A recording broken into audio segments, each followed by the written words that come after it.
sedikit perkenalan, Dokter Kadafi ini salah satu konsultan bagian emergency ya dok ya, dan rawat intensif anak. Oke, tapi kali ini kita nggak membahas spesifik terkait PICU atau rawat intensif, lebih tentang COVID-19 ya dokter. Ya. Oke, jadi sebenarnya perlu diingat bahwa SARS-CoV-2 itu nama virusnya ya. Kalau penyakit itu COVID-19. Nah, kalau pandemi ini, kalau tadi kan Spanish flu itu 2-3 tahun. Ada perkiraannya nggak ya dok, kira-kira sampai kapan nih kita pandemi COVID-19 ini dok? Pernah diskusi dengan beberapa teman ya, kebetulan dia menguasai ilmu epidemiologi. Susahnya di Indonesia ditentukan sampai kapan adalah karena basic data kita itu tidak real. Jadi kenapa tidak real? Cakupan pemeriksaan kita masih amat sangat sedikit. Apabila WHO itu menyarankan adalah 20-30 kali lipat kali terkonfirmasi. Atau sekitar 20 per 1000 orang. Nah, kita itu baru sekitar 0,9 sampai dengan 1,1-1,2 per 1000. Oleh karena itu, kalau kita, ya, yang dites dengan menggunakan PCR ya, bukan menggunakan rapid ya. Artinya, kalau kita mau menghitung angkanya, angka prediksinya menjadi susah kalau kita memang belum tahu petanya. Mana yang merah beneran, mana yang menderita, mana yang karier, mana yang sakit, mana yang kalau sekarang istilahnya kan mana yang suspek, mana yang probable, mana yang confirm. Itu menjadi susah. Tapi kalau kita berperilaku tidak menjaga, artinya mungkin juga 2-3 tahun yang akan datang ini masih bisa terjadi seperti itu, Mas. Waduh. Padahal tuh sekarang juga bahkan orang-orang yang terpelajar yang sebenarnya juga tahu gitu, tapi sudah pada jenuh, sudah pada lelah, dan banyak sekali bisa kita lihat ya orang-orang sudah full bikin acara gitu. Ya, memang butuh masyarakat lebih bersabar sebenarnya dok ya. Iya, yang kedua itu kadangkala apa ya, perjuangan kita ini kan hampir setiap hari pegang pasien-pasien yang seperti itu menjadi kayak nggak ada ujungnya nih kita. Sampai kapan nih pasien seperti ini terus? Tapi kan masyarakat mungkin tidak akhirnya menjadi bebal ya terhadap informasi. Padahal kita yang setiap hari menghadapi keadaan yang seperti ini ya jadinya miris juga. Tapi misalnya dok, kan sekarang itu angka kenaikannya tinggi ya dok ya, maksudnya naik terus gitu. Ya. Tapi banyak orang yang bilang itu kan karena pemeriksaannya sekarang lebih banyak dibandingkan dulu, mungkin kasusnya sama aja. Nah, tapi bagaimana yang dokter Davi lihat di lapangannya di rumah sakit dokter, apakah pasien anaknya juga bertambah banyak atau bagaimana? Oh baik. Jadi memang pemeriksaan kita memang targetnya bertambah. Bahkan kan ada berita ya bahwa WHO itu menyarankan kita justru screening kita jauh lebih banyak. Cuma salah satu kendalanya adalah harusnya merata. Jadi tidak hanya di satu daerah tertentu yang tesnya cukup banyak, sedangkan tes di daerah yang lain yang tidak begitu banyak. Itu yang mestinya ditata. Kalau pasien kami, dan ini kan kita ada komunikasi ya antar sesama dokter yang merawat pasien COVID itu ya. Ya grafiknya konstan terus, Mes. Bahkan kadang-kadang naik. Buktinya ruang-ruang perawatan kami tidak pernah kosong. Selalu terisi pasien. Baik itu pasien anak maupun pasien dewasa ya, kita konteksnya. Oh, karena digabung ya dok ya di sana? Ya. Ya, ruang isolasinya berbeda, tetapi kita kan, jadi kalau di tempat saya kerja ini, satu gedung sendiri menjadi gedung COVID. Jadi ada 4 lantai, itu gedung COVID memang. Oke, jadi memang ada gedung COVID-nya. Nah, untuk pasien anaknya sendiri nih dok, kalau dokter bisa share bagaimana keadaan pasien anak di Indonesia dibandingkan dengan negara-negara lainnya? Oke, saya ada beberapa slide mungkin bisa diinikan ya Mas ya. Jadi kalau kita bicara secara umum untuk kasus anak ini di Indonesia agak miris ya, karena kalau kita ngomong angka kematian, terutama di Italia, kemudian di Amerika, di Cina itu 0-9 tahun nggak ada yang meninggal. Kemudian usia... Oh, sama sekali dok, sama sekali.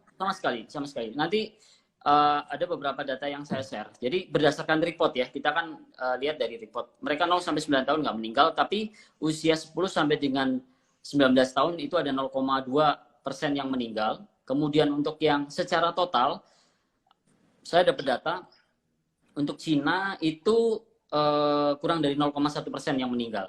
Kemudian untuk yang Italia maupun Amerika juga, nah ini data ini, yang tadi. Iya. Ini. Untuk yang Amerika maupun, nah ini Amerika, kecil ya, sorry. Amerika maupun Italia juga kurang dari 0,1. Dan mirisnya, kita lihat data di Indonesia ya, untuk kasus. Ini kasus yang sebelumnya ya, kita melihat ini data ini semua orang bisa mengambil bahwa pada tanggal 7 Juni kasus kita baru 30.000. Sudah 30.000. Pada waktu itu kasus anak 0 sampai dengan 17 tahun itu 7,9%. Artinya 7,9 kali 30.000 adalah sekitar 2.410 kasus pada waktu itu. Nah, slide berikutnya, angka kematiannya adalah 1,5%. Wow, jadi tinggi sekali ya. Tinggi. Dan kita tertinggi se-Asia. Tertinggi se-Asia. Bukan sedunia nih untuk kematian anak. Karena walaupun presentasi kecil ya, kurang dari 0,1%, tetapi angka kematian di Amerika kan cukup banyak, Mes. Oh iya, jadi jatuhnya akan menjadi jauh lebih banyak. Nah, kita angka kesehatan anak sebelum muncul pandemi sebenarnya nggak begitu jelek kalau dibandingkan dengan India dan Pakistan. Tapi yang menjadi masalah justru ketika kasus itu terjadi pada anak, ini tanggal 7 Juni direkap ada 27 kasus. Nah, ini dikhawatirkan salah satunya adalah karena modal kita yang nggak begitu bagus. Status gizinya jelek, TBC masih cukup banyak, kemudian ada komorbid yang lain yang bermasalah. Dan sebelum masa pandemi kan memang pneumonia dan diare menempati angka kematian 1 dan 2 untuk angka kematian di Indonesia. Ini yang jadi permasalahan. Nah, ini lebih mencengangkan lagi. Ini data di tanggal 20 Juli. Semalam saya cek itu 88.000 sudah. Jadi bayangkan hanya dalam 1,5 bulan kasus itu meningkat menjadi 50.000 kasus dengan angka kematian sudah mencapai 4.000 ya, angka kematian keseluruhan. Tapi itu angka kematiannya ada beda ya, Dok ya? Yang saya baca di Tempo, kemudian beda, ada yang waktu itu masih 3.000 tapi data di Gugus tuh 13.000. Oh, karena mungkin Gugus gini, Mas. Pengambilan datanya, ini kan kalau kita bicara tentang Gugus ini, dia kerjasama juga dengan Kemenkes dan lain sebagainya ya. Jadi data apapun yang terlaporkan di sana akan masuk ke sini. Makanya saya menggunakan data ini. Sebenarnya ada data IDAI ya. Data IDAI itu yang kita rawat sendiri dari dokter anak, kemudian yang meninggal berapa. Tapi agar masyarakat bisa mengakses secara umum, ini tinggal klik aja covid19.co.id, di situ ada peta sebaran, maka kita bisa mengakses. Sebenarnya peta ini cukup baik untuk dikenal di publik, karena paling tidak bisa kita mawas diri bahwa posisi kita seperti apa sekarang, seperti itu. Cuma data ini menjadi tidak begitu familiar. Ada beberapa sejawat dokter juga tanya ke saya, data kamu itu dapat dari mana? Padahal ini data akses publik sih sebenarnya, bisa diakses secara umum. Seperti itu. Ya, ini jadi yang dokter paparkan ini semua bisa diakses siapapun di covid19.go.id ya, Dok ya? Ya, bisa. Kalau agak susah kata kuncinya mungkin gugus percepatan ya, COVID-19. Nah, ini angkanya yang istimewa tetap sama, bahwa angka kejadian atau transmisi terhadap anak dari 88.214, slide berikutnya, anak itu adalah 1,5%. Ya. Anak 1,5%. 1,5% yang meninggal, untuk angka anaknya sendiri sekarang sudah mencapai 8,1% ya. 8,1% itu sekitar 8,1% itu kalau pada anak yang sekarang adalah 7.145 kasus. Dari 2.000 tadi, dalam 1,5 bulan kemudian menjadi 7.145 kasus kalau kita hitung kalkulasi. Jadi penambahannya banyak sekali ya, Dok ya? Banyak sekali. Padahal kita sudah new normal gitu ya. Iya, itu agak miris. Nah, dari situ angka kematiannya konstan 1,5%. Ini yang membuat orang selalu tenang. Angka kematiannya 1,5%. Tapi ingat bahwa 1,5% ini bukan terhadap angka yang konstan, tapi angka yang naik. Ya, angka yang tadi sekitar 4.000-an, angka kasus kematian kita kan di 4.239. Maka kali 1,5% adalah ada di 64 anak. 64 ya. 64 anak. Dan ini miris sekali ya. Ini merupakan angka kematian terbanyak se-Asia. Ya, apapun itu yang menjadi alasan kalau anak meninggal itu sebaiknya jangan sampai. ya. Ya. Memang modal kita nggak begitu bagus sih, karena ya masih banyak yang gizi buruk, masih banyak yang TB, masih banyak yang pneumonia. Hal inilah yang kita mesti sebagai orang tua harus berpikir jernih ya. Kalau saya kadang-kadang miris kalau anak dibawa ke kerumunan, ke tempat umum, sebisa mungkin hindarilah seperti itu. Karena ini data yang real yang pemerintah juga rilis, artinya 64 anak ini nyawa lah yang harusnya kita masih harus jaga betul gitu, Mas. Karena satu nyawa pun juga berharga ya. Bayangkan itu keluarga kita. Satu yang meninggal itu udah rasanya sedih sekali gitu ya, Dok ya. Iya, betul. Ya. Jadi bisa disimpulkan gitu, Dok, misalnya di Asia, mengapa kita angka kematiannya juga tinggi? Karena modal awalnya juga ya, Dok ya. Anak-anak Indonesia yang ada kurang gizi atau gizi buruk, kemudian penyakit lainnya seperti diare gitu. Ya. Itu salah satu yang kita pikirkan. Makanya program Ikatan Dokter Anak Indonesia kan jelas bahwa kita itu nggak boleh menunda imunisasi. Karena nanti akan jadi muncul masalah. Ketika kita menunda imunisasi, maka di tengah-tengah pandemi akan muncul wabah. Ya, kayak kemarin muncul difteri ya, Dok ya. Nah, itu. Kita sudah mulai harus berpikir keras. Termasuk ini tadi ya, bahwa transmisinya bisa di macam-macam loh. Ada banyak juga sekolah yang ngotot mau dibuka. Padahal kita sudah kasih saran betul loh, jangan sampai dibuka dulu, karena kalau dibuka ya resiko lagi. Kita sudah di 7.140-an lah yang anak yang positif. Anak yang positif ya, sudah di 7.400-an. 7.400-an. Dan memang dari WHO pun mereka sudah merevisi ya, Dok, yang terbaru bahwa bisa dipikirkan penyebarannya pun dari mana saja, nggak hanya droplet, kemudian bisa airborne, bisa bahkan dari feses ya, Dok. Ya. Ada tulisannya, jadi itu bisa menempel di benda. Jadi masih sangat banyak sekali kemungkinan bagaimana COVID-19 ini bisa menular pada kita semua. Fecal shedding ini dia menular bisa sampai 2 minggu dari si pasien ini sedang flare-flare-nya ya. Jadi bisa bertahan 2 sampai dengan 3 minggu di feses. Walaupun kecil kemungkinan untuk terjadi ininya ya, positifnya, tapi dia masih bisa menyebarkan di situ. Kita bayangkan kalau anak kita masuk sekolah dan pingin pup ya atau BAB dan metode cepoknya nggak betul, akhirnya bisa nyebar kemana-mana. Itu yang jadi masalah sebenarnya. Oke. Jadi sebisa mungkin anak-anak kalau memang nggak perlu banget keluar rumah, nggak usah keluar rumah. Tapi sekarang udah ada juga kan sekolah yang buka. Saya dengar dari asisten rumah tangga saya di kampungnya udah buka sekolah. Ya itu miris sekali ya. Kalau IDAI jelas kita menyarankan bahwa Desember ya. Ada 3 syarat dari WHO mau mengisyaratkan sebuah negara atau sebuah daerah bisa membuka sekolah. 1, syarat epidemiologi, apakah angka itu masih naik atau tidak. Kemudian syarat yang kedua, apakah fasilitas kesehatan itu cukup bisa digunakan untuk merawat kalau ada kasus yang positif. Yang ketiga, bagaimana tes di negara Anda. Kalau 3 persyaratan ini tidak terpenuhi, gimana kita mau buka sekolah gitu atau buka fasilitas susah ya, Dok ya. Iya. Tapi dari IDAI pun rekomendasinya sampai akhir tahun ya, Dok ya. Tidak sekolah datang ke sekolah. Kalau misalnya sekarang saya juga ada lihat loh, Dok, kayak misalnya mereka homeschooling, maksudnya mendatangkan guru ke rumah, terus misalnya 5 anak sampai 10 anak teman-temannya gitu kumpul, itu gimana? Prinsip utama kalau berkerumun bisa meningkatkan risiko. Yang kedua agar lebih jelas adalah dites kali ya. Masing-masing mesti tahu statusnya. Kalau kita tahu statusnya kan jauh lebih tenang. Tapi tesnya bukan rapid ya, dengan menggunakan PCR. Iya, jadi dalam satu kelompok homeschooling tersebut kan dia dites. Kalau memang terpaksa harus seperti itu ya. Kalau metode yang paling baik sesuai dengan rekomendasi kita sih masih pembelajaran jarak jauh, Mas. Iya, jadi memang rekomendasinya pembelajaran jarak jauh. Sekarang tuh unik-unik, Dok. Bahkan ada sekolah yang buka, mereka belajarnya di depan mobil mereka. Jadi mereka sekolah di depan mobil, terus mobilnya jarak 1 meter gitu. Aduh, ya tapi tetap rekomendasi IDAI tetap pembelajaran jarak jauh. Nah, tapi ini ada juga yang tanya, kalau ortunya semua bekerja gimana, Dok? Kan sekarang juga sudah banyak yang work from office.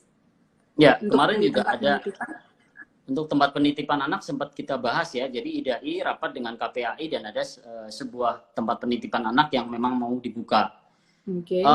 Ya itu tadi bahwa kita berbicara fakta secara dasar ilmiah bahwa memang angka kita masih cukup tinggi. Makanya satu hal yang IDAI kemarin mendorong ke KPAI adalah tentang kebijakan seorang ibu untuk bekerja bisa dibagi. Artinya shift ya, shift dengan kedua orang tuanya, terutama dalam menghadapi ini kan masa emergensi. Jadi harapan kita sih perusahaan lebih menghormatilah terhadap keadaan seperti ini. Dan toh ini tidak akan selamanya dibandingkan dengan nyawa yang harus melayang. Jadi kita memang sudah melakukan advokasi dengan pendekatan beberapa pihak, salah satunya di KPAI juga kita mendorong agar KPAI juga bisa melobi beberapa pemangku kebijakan agar kebijakan tentang pekerja pada ibu ini bisa lebih dilonggarkan seperti itu. Oke, jadi sebenarnya pun rekomendasi IDAI untuk tetap jarak jauh, kemudian kalau kita tetap disiplin itu untuk kita semua juga bahwa pandemi ini akan lebih cepat selesainya. Tapi kalau semua pada nggak sabar, udah keluar dari sekarang ya begitulah. Oke dok. Nah kemudian yang topik menarik juga nih dok, gejala klinis COVID-19 pada anak, karena saya tahu bahwa banyak anak-anak yang gejalanya nggak spesifik.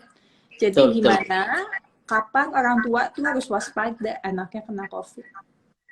Jadi untuk angka COVID secara umum ya, karena sebelum kita dulu merawat sekitar akhir Desember itu saya pernah wawancari sebuah media ya.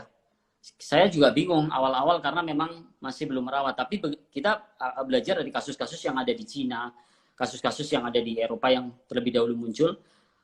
Yang paling dominan itu adalah batuk, ya, kemudian demam. Sebagian itu batuknya justru batuk kering, kemudian ada juga yang pilek. Namun faktanya begitu kita ngerawat pasien-pasien yang memang positif ini, variabilitasnya cukup luas. Variasinya cukup luas. Ini adalah kasus yang masuk ke ICU ya, ke PICU ya. Jadi asumsi bahwa pada saat kapan hari kita bahwa sebagian besar kasus COVID-19 pada anak itu adalah ringan, kita faktanya mendapatkan kasus-kasus yang juga tidak seringan yang dipikirkan. Bahkan 5% itu kasusnya adalah kasus yang berat bahkan menimbulkan kematian. Itu seperti itu. Ya, jadi kasus yang paling banyak yang kita temukan yang meninggal ya, beberapa kasus itu ada usia 5 tahun dengan demam dan kejang. 5 tahun dengan demam dan kejang. Demam dan kejang meninggal. Itu setelah ada kunjungan dari kerabatnya yang dia berasal dari daerah transmisi lokal. Ada juga yang meninggal kasusnya adalah bersamaan dengan ada yang bentuknya adalah radang selaput otak. Ada juga yang berbarengan sama demam berdarah. Ini kasus-kasus yang meninggal. Nah, ini yang saya paparkan ini kasus pertama adalah anak usia 4 tahun. Ya.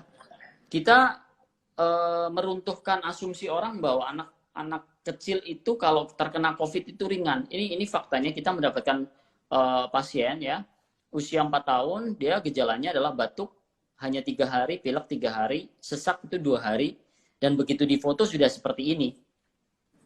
Dan beberapa hari setelah perawatan kemudian intensif kita berikan tata laksana yang baik ya, akhirnya terjadi perbaikan. Itu satu contoh kasus. Mungkin slide berikutnya, Mas. Ini ya. Nah, ini keadaan perbaikan klinis ya. Jadi fotonya kan kelihatan banget perbedaannya. Kemudian kasus yang kedua nih, kasus usia 7 tahun. Dia waktu itu datang dari bepergian ke suatu tempat yang di tempat itu ketemu memang kasusnya lumayan cukup banyak dan keluhannya adalah demamnya nggak selesai selama 1 minggu ke dokter. Kemudian kita merunutnya karena dia baru datang dari suatu daerah yang merupakan daerah yang terkonfirmasi cukup banyak. Dominannya adalah demam dan nyeri telan serta batuk. Ini gejala yang yang khas ya. Khasnya COVID biasanya awalnya seperti itu. Dan pada orang dewasa biasanya kan anosmia ya. Laboratoriumnya pun nggak spesifik, Mas, ternyata ya. Jadi macam-macam sekali. Ini yang menjadikan dokter itu sulit mencari pattern atau pola. Kira-kira ini COVID pada anak seperti apa? Karena variasinya dari yang paling ringan sampai dengan yang paling berat. Seperti itu. Nah, tapi memang gejalanya ini kan bervariasi sekali ya. Bisa demam, batuk pilek, bahkan bisa diare juga ya dok ya? Ya.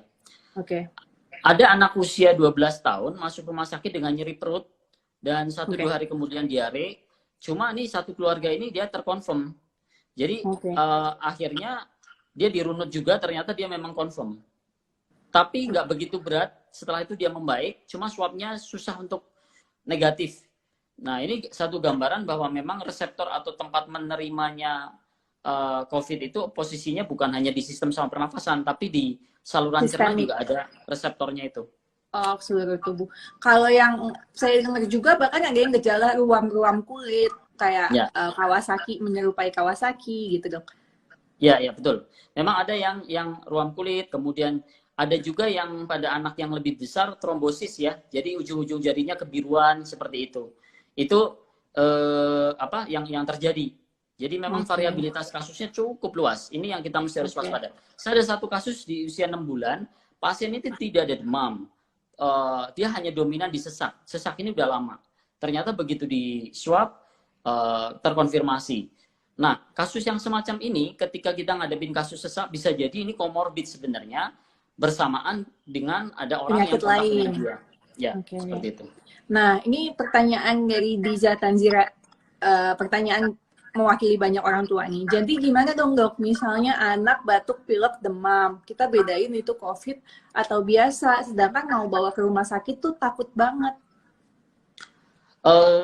Baik, ya itu pertanyaan semua orang ya. Jadi sebenarnya gini, kalau kita mendasarkan pada dulu ada ODP, PDP kan gitu kan ya. Kemudian terkonfirmasi, sekarang kan ada suspek, kemudian ada probable dan ada konfirmasi.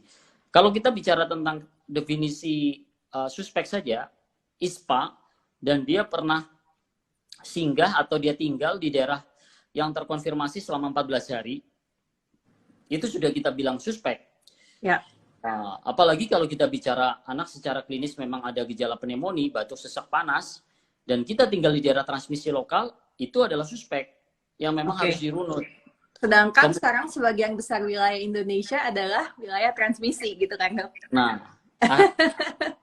artinya jangan marah kalau ternyata di walk up, jangan marah kalau dicek macam-macam, karena memang per definisi agar kita tidak kelolosan kasusnya juga seperti itu. Dan yang kita paparkan tadi kan kasusnya memang sangat variasi sekali. Fenomenanya adalah sekarang yang jadi masalah banyak orang yang saling mengucilkan, sehingga banyak orang yang mundur untuk tidak mau dicek. Nah, berbeda sekali dengan benar-benar. Kalau kita sebagai tenaga kesehatan kan malah justru khawatir dan kita biasanya reguler untuk dicek karena secara status kita bisa jadi terkonfirmasi yang asimptomatik atau tidak bergejala. Tapi masyarakat ini dengan masyarakat mau menyikapi akan dikucilkan dan lain sebagainya justru merugikan. Yang bayi atau anaknya itu sendiri sebenarnya bisa kita keep, bisa kita jaga atau bisa kita antisipasi dari awal, akhirnya tidak walk up atau tidak bisa diperiksa secara akurat karena mereka menolak. Itu yang jadi masalah seperti itu. Iya, benar juga sih, Dok. Saya mau sharing juga, waktu itu saya mau ngambil asisten rumah tangga, terus saya bilang harus dites dulu dan nggak mau, kayak nggak boleh sama keluarga saya gitu. Ternyata mereka memang takut sekali dikucilkan dan dikarantina itu ya, Dok ya. Betul. Oke. Nah, terus kan tadi dokter juga sudah sampaikan bahwa sekarang kan terms yang digunakan sudah bukan ODP, PDP, jadi suspek dan probable dan confirm case. Nah, boleh dijelaskan nggak, Dok, untuk pemeriksaannya? Misalnya tadi anak yang batuk pilek atau ada demamnya, pemeriksaannya apa? Oke, jadi gini, saya akan membicarakan secara prinsip ya. Kalau untuk aturan mainnya mungkin bisa dibaca di Kemenkes dan itu bisa diakses semuanya. Prinsip utama ketika kita mendapatkan kasus yang suspek atau probable kan harus dicek. Yang sering menjadi mispersepsi dan keterbatasan di Indonesia adalah metode pengecekan ini ke rapid ya. Padahal rapid itu sendiri, kalau rapid bukan tanpa manfaat, ada manfaat bila dilakukan secara reguler. Dan karena orangnya juga diisolasi gitu ya, Dok ya? Diisolasi, dan rapid itu sangat ditentukan oleh kapan kita memeriksa. Kalau kita baru saja kontak, dicek antibodi kita belum muncul, pasti nggak akan muncul dan itu akan semakin mengecohkan orang dikira kita itu sudah negatif. Pemeriksaan yang paling akurat dan yang paling benar adalah dengan menggunakan PCR. Jadi kita cari jaringan yang di situ ada virusnya. Gampangannya seperti itu. Nah, kalau kita sudah PCR dan ternyata positif, tinggal prinsipnya bergejala atau tidak bergejala.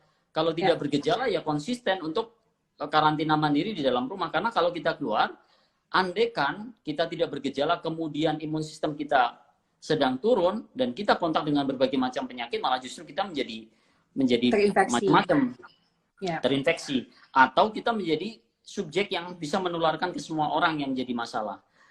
Kemudian kalau kita bergejala ya tergantung, kalau gejalanya berat ke rumah sakit rujukan COVID ya. Kalau gejalanya ringan itu kan di beberapa daerah ada rumah sakit yang memang untuk transit ya, kayak di Surabaya ada rumah sakit khusus, kayak di Jakarta kan ada Wisma Atlet dan itu seperti itu sih prinsipnya. Jadi kalau kita ngomong suspek ya harus konsisten untuk dicek gitu ya. Evaluasi lebih lanjut ya dok ya. Dan memang masyarakat itu banyak salah kaprah, banyak yang berbangga diri rapid test negatif terus dipost di sosial media, terus mereka kumpul-kumpul. Padahal rapid test itu belum tentu negatif ya kan? Bahwa rapid test itu kan menunjukkan kekebalan tubuh mereka ya dok ya, dan itu akan baru muncul setelah 7-10 hari terinfeksi kira-kira. Betul. Nah, jadi puncaknya kalau puncaknya 7 hari memang betul mas. 7 hari ya dok ya. 7 hari mulai naik, puncaknya IgM itu di 14 hari. 14 hari puncaknya. Ya, jadi jangan pikir kalau hasil rapid testnya negatif berarti kalian negatif COVID. Enggak, kalian harus cek lagi di 1 minggu selanjutnya, 7-10 hari selanjutnya itu. Ya. Akan lebih akurat kalau negara kita itu nanti akan menggeser rapid menjadi PCR. Ya. Karena yang dinilai secara total di dunia itu pemeriksaan kita adalah pemeriksaan PCR, bukan pemeriksaan rapid. Seperti itu. Oke. Baik, dok. Kemudian untuk kasus-kasus yang meninggal tadi kan berarti di Indonesia yang terdata 1% itu tadi 70 ya? 74 ya. 64 itu saya mengestimasi 1,5% kali 4.232. Jadi sekitar segituan. Nah, di slide Dr. Devi ini, sorry saya lihatnya di komputer, yang meninggal itu ada demam kejang, kemudian radang otak, kemudian yang ditambahkan dengan penyakit keganasan juga. Ada yang sama demam berdarah juga ya dok ya? Nah, iya. Ini jadi awal-awal sempat ini ya agak rame ya di kalangan ilmiah ya. Jadi karena dia memang ada trombosit yang turun, terutama kasus-kasus yang adolescent ya, dewasa ke arah dewasa muda. Dan ada satu laporan di Singapura, memang ada seorang geriatri yang menderita demam dengan trombosit yang turun, kemudian sempat membaik dan dipulangkan, tapi kemudian di rumah demam lagi dan balik ke rumah sakit, kemudian dilakukan swab PCR, RT ya, ternyata dia memang terkonfirmasi. Dan kasus yang hampir sama, kita menemukan juga ada kasus yang semacam itu. Jadi masuk dengan demam berdarah, tetapi perburukannya sangat cepat.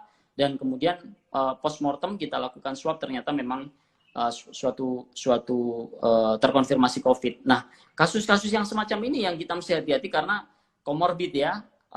Bisa yang tadi ganasan. Tapi kalau kasus yang bersamaan dengan DB seperti ini, apalagi di negara kita juga lagi banyak demam berdarah, kita bisa jauh lebih waspada tuh. Ya memang, jadi semua harus waspada. Kalau memang sudah suspek ya harus dievaluasi, workup, jangan dianggap biasa saja karena mungkin saja COVID. Apalagi kita wilayahnya sudah luas sekali yang wilayah transmisi lokal COVID-nya. Nah ini ada pertanyaan juga dok, kapan waktu yang tepat untuk swab test kalau misalnya ada gejala? Iya, tadi sebenarnya mendasarkan pada patokan yang pemerintah buat, tapi gini. Harusnya semua orang, terutama 20/1000 yang ada di tempat manapun ya, harusnya di swab. Budaya kita itu kan nunggu sakit baru di swab. Makanya kita secara epidemiologi menjadi susah untuk menilai kasus ini sedang naik atau tidak. Mau bicara gelombang kedua, gelombang pertama atau apa, kita belum bisa menilai secara keseluruhan karena memang belum ada yang dites. Andaikan secara stok pemeriksaan ini cukup banyak, maka mungkin orang-orang sehat pun harusnya dicek karena khawatirnya dia adalah sebagai orang yang kontak erat atau terkonfirmasi yang sifatnya asimptomatik. Kalau seperti ini kan begitu dia asimptomatik, karantina mandiri di rumah, maka dia bisa meminimalisasi gerak orang untuk tertular akibat adanya dia. Jadi sebenarnya isolasi ya dok. Iya. Sebenarnya angka penularan ini lebih rendah dibandingkan campak sebenarnya ya, tapi karena mobilisasi kita cukup tinggi ke sana kemari, akhirnya menjadi masalah itu, seperti itu. Oke, nah kemudian ada yang bertanya nih dok, kan tadi dikatakan bahwa imunisasi nggak boleh ditunda, bahkan kita sekarang udah ada muncul 3 kasus difteri setelah sebelumnya nggak ada lagi setelah yang outbreak 2017. Bagaimana kita melindungi bayi ketika kita mau membawa vaksin untuk terhindar dari kontak dengan droplet, sedangkan bayi itu tidak boleh pakai masker, tetapi tidak nyaman juga dengan face shield. Iya Mas, kita balik lagi ya, anjuran Ikatan Dokter Anak Indonesia itu menurut saya sudah sangat memfasilitasi untuk menjawab beberapa pertanyaan dari kerisauan para ibu-ibu ya. Yang pertama, anjuran yang pertama adalah kalau misalnya kita itu memang anjuran yang paling utama tetap di rumah anak-anak. Kalau terpaksa keluar ini termasuk jangan sampai telat kalau anak sakit tidak dibawa ke dokter, kan banyak kejadian. Saya ini dalam 3-4 bulan terakhir justru banyak rawat kasus-kasus di ICU akibat mereka pengenalan terhadap kegawatannya menjadi terlambat karena khawatir membawa ke rumah sakit. Oke. Itu yang harus ditekankan dok. Oke, saya potong dikit dok. Kondisi kegawatan apa saja pada anak yang harus langsung dibawa ke emergency? Saya yang mendapatkan kasus ini rata-rata DSS. Dengue shock syndrome ya, demam berdarah ya dok ya? Iya. Beberapa kali, saya sudah hampir sekitar saya rekap 6 kasus kayaknya. 50% diantaranya memang terlambat untuk membawa karena mengasumsikan bahwa khawatir pada saat 3 hari pertama demam, kemudian begitu demam turun diasumsikan sudah mulai membaik. Itu. Jadi poin utamanya di situ. Andaikan harus membawa keluar, itu maksudnya bukan harus dibawa ke mall atau dibawa ke tempat makan yang ngumpul bareng-bareng banyak orang, tetapi justru krusial untuk mengobatkan, untuk imunisasi. IDAI jelas memberikan anjuran apabila dibawa keluar pada anak 2 tahun sampai dengan 18 tahun menggunakan masker. Apabila masker dirasa tidak efektif, dia bisa dikombinasi, bukan menggunakan face shield sendiri, tetapi dikombinasi dengan face shield. Yang kedua adalah selalu didampingi orang tua, karena khawatirnya pada saat posisi anak lari ke sana kemari, yang terjadi si anak ini akan dekat dengan pasien dan lain sebagainya. Kemudian yang ketiga adalah pada beberapa bayi yang lebih kecil, apabila sulit untuk dikontrol seperti itu, membawa kereta yang tertutup. Membawa kereta tertutup itu salah satu cara. Kemudian yang keempat adalah ya rutin cuci tangan, menjaga jarak 2 meter. Kita 2 meter memang salah satu rekomendasi yang kita rekomendasikan, 2 meter jarak untuk kontak dengan yang lain. Jadi pertanyaannya sebenarnya bisa terjawab ya, bawa aja kereta yang sifatnya tertutup ya. Kemudian kalau pada anak 2 tahun sampai dengan 18 tahun menggunakan masker, kalau merasa tidak efektif bisa dikombinasi dengan face shield dan menjaga jarak. Itu kalau memang harus dilakukan. Kalau imunisasi nggak boleh, nggak, menurut saya seperti itu. Oke, jadi penting sekali bahwa diingat dulu nih, di atas 2 tahun pakai masker. Tapi kayak anak saya tuh nggak betah. Agak basah mungkin, terus dibuka, jadi dikombinasi dengan face shield. Ya kalau memang agak susah, berarti orang tuanya harus bisa mengontrol anaknya, entah digendong atau pakai dorongan, apalagi untuk bayi anak-anak di bawah 2 tahun, dan dipastikan jaga jarak, ya dok ya? Minimal 1 meter, tapi jauhan dikit lah, lebih aman kali ya dok. Ya karena soal jaga jarak ini ada beberapa kebijakan tiap negara ya sebenarnya. Tapi kalau kita mengacu, abis ini mungkin slide-nya ada tentang bagaimana partikel itu menyebar, itu yang menjadikan alasan sebenarnya. Jadi saya mungkin sambung sekalian ke itu ya Mas ya. Ini ya dok.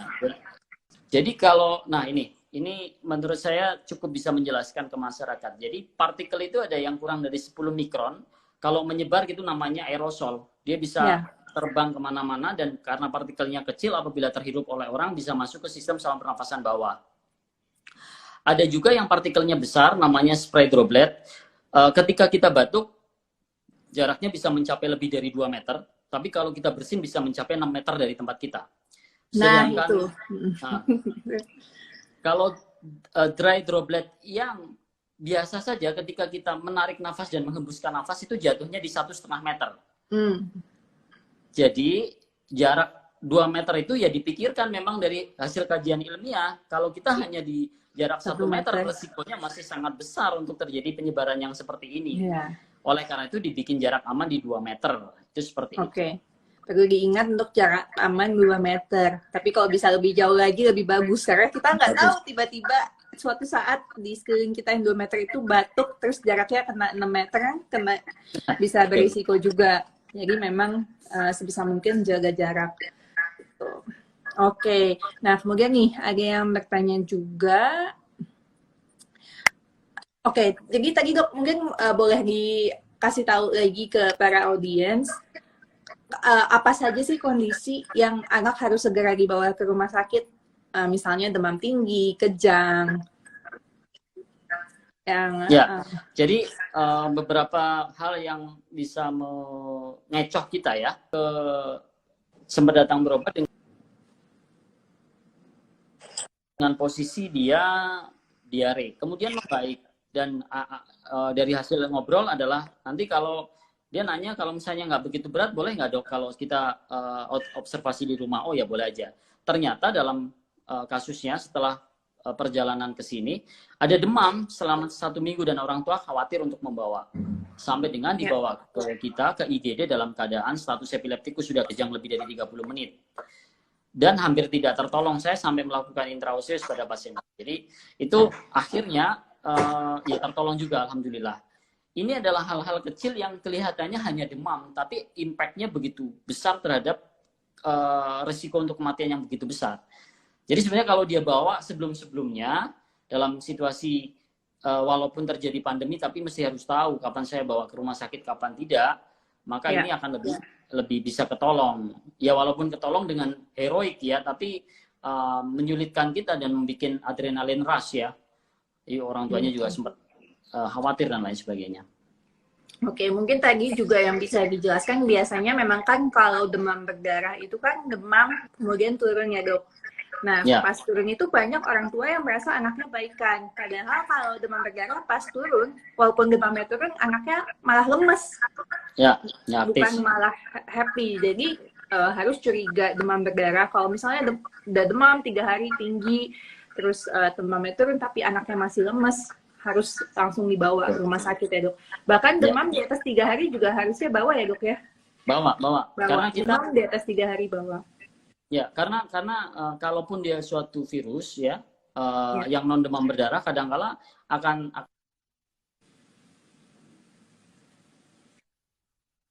pengaturan ini ya dengan pengaturan suhu.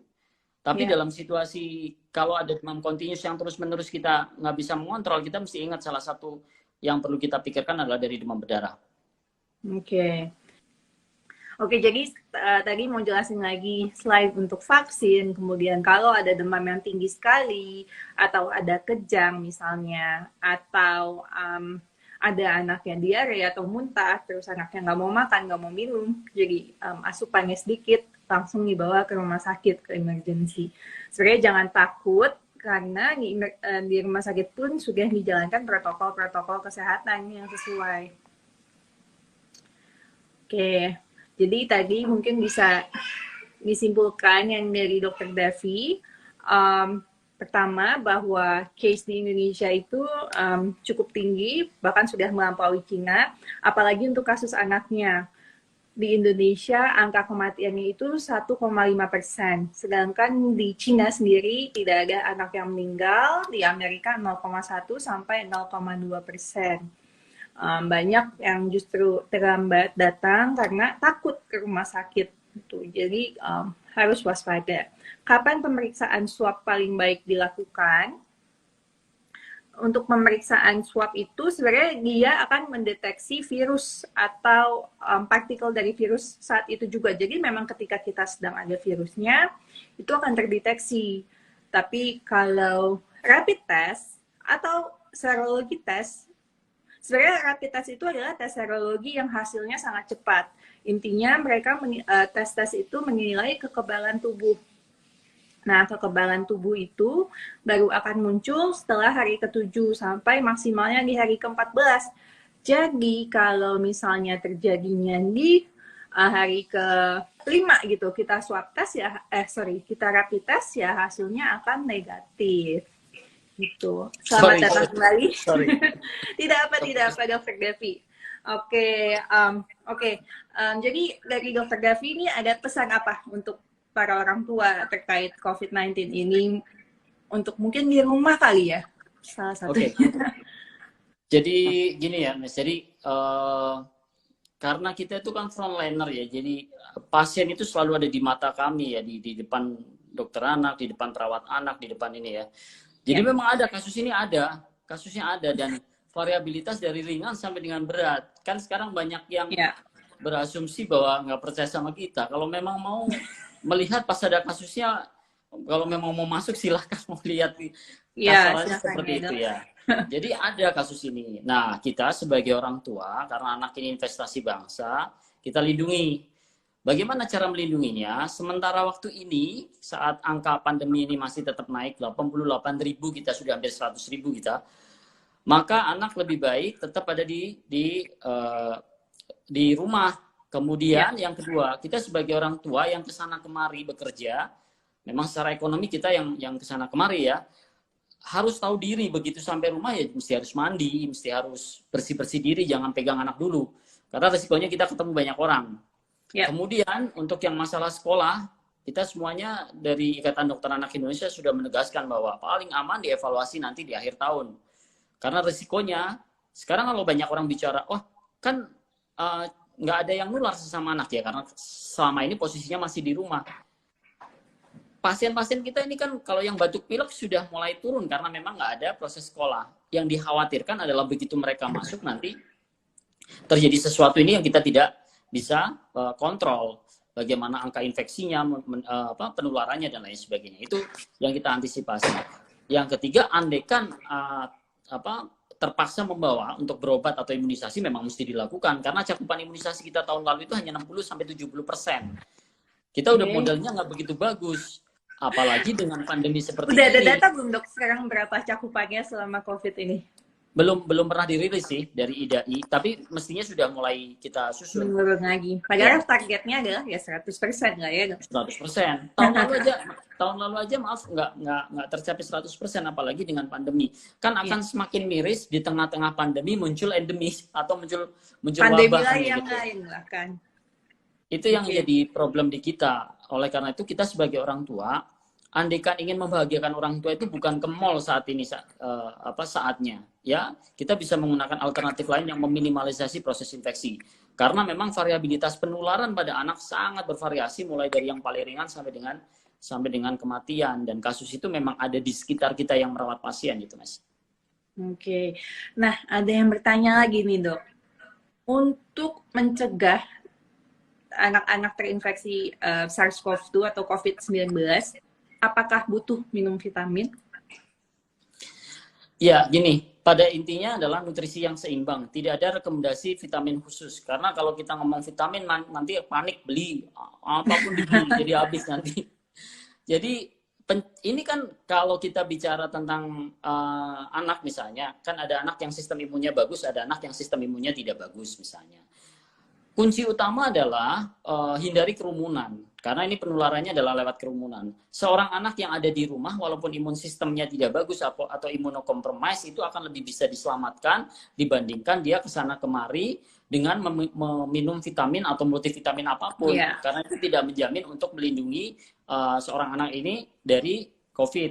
Nah, tadi saya misalkan, itu tadi yang kita ilustrasikan gambar itu adalah kita belum bicara tentang COVID secara umum. Itu kalau partikel yang aerosol itu seperti itu. Apalagi kalau ini COVID ya, yang bisa bertahan 72 jam di tembaga dan lain sebagainya. Itu yang kita mesti waspada. Jadi tidak ada vitamin yang lebih superior atau yang lebih khusus bisa mencegah. Kalau memang seperti itu, semua orang di dunia suruh minum vitamin itu dong. Iya, betul banget dok. Sampai sekarang jadi belum ada bukti terkait vitamin. Memang yang penting adalah nutrisi seimbang, yang idealnya sih dari makanan ya dok ya, karena tentunya akan meningkatkan kekebalan tubuh juga. Oke, sangat menarik sekali dok, jelas sekali penjelasannya. Mungkin kalau ada yang mau tanya masih bisa nih, masih ada sekitar 5 menit lagi. Terus ada pesan nih dari Nura Publishing, jangan lupa beli buku Dr. Davi Mengatasi Gawat Darurat pada Anak, itu penting banget. Saya udah punya, udah baca. Itu ada testimoni itu ya. Iya, dan itu penting banget. Jadi ada membahas bagaimana tata laksana kejang, bahkan sampai gigitan ular ada ya dok ya. Jadi penting banget karena kan kita nggak tahu apa yang akan terjadi di rumah, kemudian ke rumah sakit juga memakan waktu, jadi harus bisa kita atasi sendiri di rumah. Oke, apa ada yang bertanya lagi? Coba saya lihat. Nah, apakah dengan perubahan terminologi ini akan merubah tata laksana terapi pada pasiennya dok? Sebenarnya tidak, tata laksananya tetap standar tata laksana kita, tapi sebenarnya terminologi ini adalah dirubah untuk menjaring, jadi untuk menapis lebih sensitif terhadap kasus-kasus macam itu. Karena mungkin dengan ODP, PDP, dan lain sebagainya, seringkali orang mengasumsikan kalau sudah ODP, tenang-tenang saja seperti itu. Tapi kalau kita mendefinisikan lebih simpel, orang akan lebih gampang mendiagnosis, kemudian juga lebih tahu memposisikan diri bahwa dia posisinya sedang di mana. Nah, itu menyederhanakan saja, tapi secara tata laksana tetap sama. Untuk secara tata laksana sama ya dok ya? Sama. Dan kan gini Mes, ini kan kasus ini adalah kasus yang sifatnya sedang berkembang. Artinya tidak ada satu negara pun yang lebih pintar daripada negara yang lain. Artinya seperti itu. Sehingga ya riset terus-menerus, kita banyak baca dari negara lain seperti apa. Bahkan dokter aja tuh sebenarnya kewalahan ya dok ya, ngikutin pedoman, muncul baru satu, berubah lagi 2, sekarang udah pedoman 5, teman-teman semua. Jadi memang ini suatu penyakit yang baru dan memang banyak yang masih belum kita ketahui, jadi ada baiknya memang harus mawas diri. Oke. Nah, mungkin berhubung waktu sudah mau habis, jadi saya simpulkan diskusi dengan Dr. Davi hari ini. Pertama, bahwa COVID-19 adalah penyakit yang disebabkan oleh virus SARS-CoV-2, yaitu pandemi yang kita belum tahu kapan berakhirnya, bisa jadi 2-3 tahun lagi, atau lebih lama jika memang kita tidak disiplin dalam menjaga jarak. Kemudian, tidak ada vitamin yang khusus untuk anak, tetapi yang paling penting adalah bagi kita untuk physical distancing, kemudian memakai masker jika keluar rumah untuk anak di atas 2 tahun. Untuk di bawah 2 tahun tidak dianjurkan ya dok ya, memakai masker. Karena ada risiko untuk gangguan napasnya, mereka nggak sadar kalau mereka sesak atau kekurangan napas. Kemudian, angka kematian COVID pada anak di Indonesia itu tinggi ya dok ya, 1,5% jika dibandingkan dengan di Cina yang bahkan nggak ada anak yang 0-9 tahun nggak ada, 0-9 tahun nggak ada, kurang dari 0,1%. Kurang dari 0,1%, begitu juga di Amerika ya dok ya, 0,1 sampai 0,2%. Jadi memang kita harus berhati-hati. Kemudian imunisasi tidak boleh ditunda. Dan rekomendasi IDAI, sekolah tetap jarak jauh, mau zona hijau sekalipun dok. Ya. Kalau IDAI harga mati, sekolah jarak. Karena kita nggak tahu hijaunya seperti apa. Ya. Taunya sekolahnya zona hijau, anaknya tinggalnya di zona merah ya, dok. Oke, mungkin itu dari saya. Ada yang mau ditambahkan mungkin Dr. Davi untuk terakhir? Ya, intinya bukan ditekankan di social distancing atau physical distancing, tapi yang terbaik anak memang sementara masih di rumah ketika angka masih cukup tinggi dan angka kematian masih naik. Kalau terpaksa itu tadi menggunakan beberapa aturan main yang sudah ditentukan oleh IDAI. Oke, sebisa mungkin di rumah, tetapi tetap imunisasi, atau kalau ada kegawatan seperti tadi yang sudah disampaikan ya dok ya, demam tinggi atau misalnya demam lebih dari 3 hari atau ada kejang, ya langsung bawa ke rumah sakit. Karena tiba-tiba saya juga ada kemarin pasien DM di Instagram, dok anak saya nadinya 190, memang pasien jantung, SPT-nya udah saya kasih obat, tapi saya takut ke rumah sakit. Aduh ya nggak bisa tuh ibu. SPT mau gimana pun juga ke rumah sakit. Jadi tetap jangan takut juga untuk ke rumah sakit, karena kita juga menjalankan protokol screening dan pemeriksaan, aturan jaga jarak dan lain-lain ya dok ya. Jangan sampai malah kasusnya terlambat. Gitu. Ada lagi dok? Oke, sudah. Saya terima kasih diundang Mesti untuk ngobrol-ngobrol. Paling tidak. Saya yang terima kasih Dokter Davi telah menyediakan waktunya di antara kesibukannya. Pasti sibuk banget ya dok. Ya tetap biasa. Sehat. Tetap sehat, tetap on call ya dok ya. Amin, tetap amin. standby handphonenya untuk saya konsul-konsul. Oh, tapi saya sudah selesai dok. Ya. Oke, terima kasih juga kepada semua audiens. Semoga infonya. Saya undur diri ya, Mesti ya. Ya, oke. Terima kasih banyak Dokter Davi. Oke. Waalaikumsalam warahmatullahi wabarakatuh.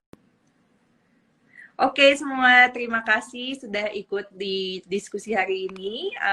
Baik, saya sudahi. Semoga bermanfaat dan dapat diterapkan atau diinformasikan kepada keluarga atau teman-teman. Informasi yang didapatkan dari sini. Jika ada komen, boleh komen di bawah foto IG feed. Kalau ada masukan, boleh message juga di DM. Oke, terima kasih.